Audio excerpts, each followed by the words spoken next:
Welcome back to my channel. Balik lagi bersama Maidatul Farhi. Nah, kali ini gue bakal jelasin mengenai gerak jatuh bebas. Nah, apa sih bedanya gerak jatuh bebas sama gerak-gerak yang lainnya? Nah, sebenarnya di sini lebih penerapan terhadap arah geraknya itu secara vertikal atau horizontal. Nah, kalau misalkan dari GLB sama GLBB itu biasanya pergerakan secara horizontal. Jadi pergerakan yang gimana ya? Ya kayak di kehidupan nyata aja lah, pas kita jalan, pas kita naik mobil, kayak gitu. Nah, sedangkan gerak jatuh bebas itu pasti berhubungan dengan ketinggian, karena kita akan jatuh, kayak gitu. Nah, di sini gue punya sebuah gedung.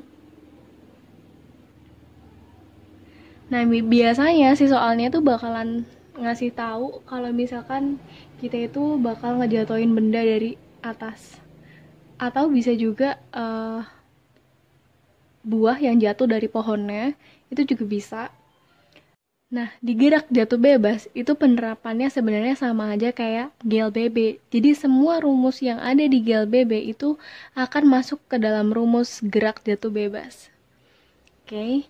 Nah, di sini kita punya rumusan gerak jatuh bebas yang pertama. Kecepatan akhir akan sama dengan kecepatan awal ditambah gravitasi kali waktu. Kalau di GLBB, perbedaannya adalah si gravitasinya. Jadi kalau di GLBB itu pakainya percepatan, sedangkan di gerak jatuh bebas karena di sini nggak ada percepatan, adanya percepatan gravitasi itu sendiri. Jadi pakainya G. Nah, selain itu juga ada V sama dengan V kuadrat sama dengan V awal kuadrat ditambah 2GH. H di sini adalah ketinggian suatu benda itu.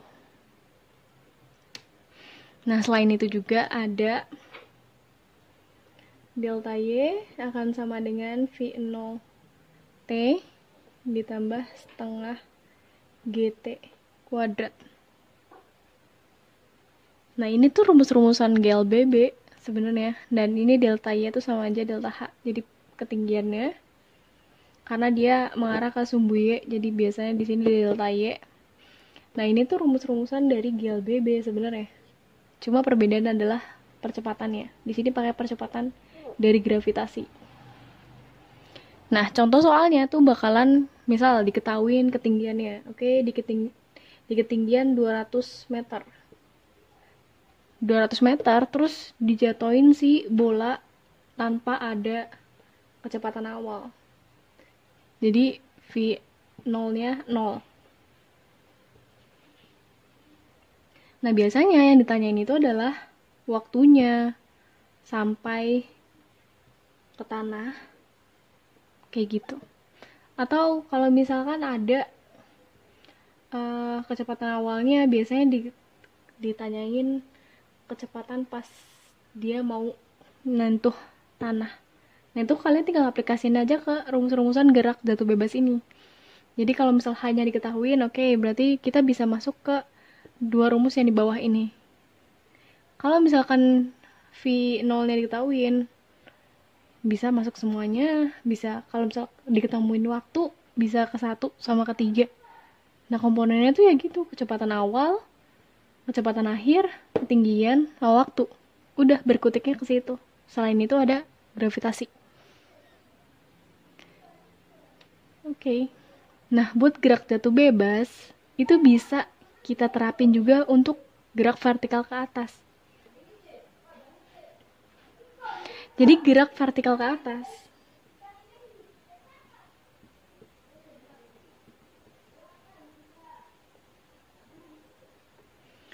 Rumusannya akan sama dengan gerak jatuh bebas.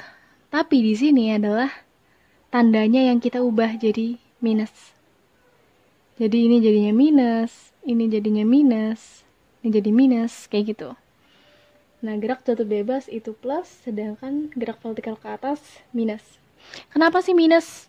Oke, kalau misalkan kita ngelemparin sesuatu ke atas, ke arah atas, vertikal ke atas. Nah, arah gravitasi adalah menuju pusat bumi.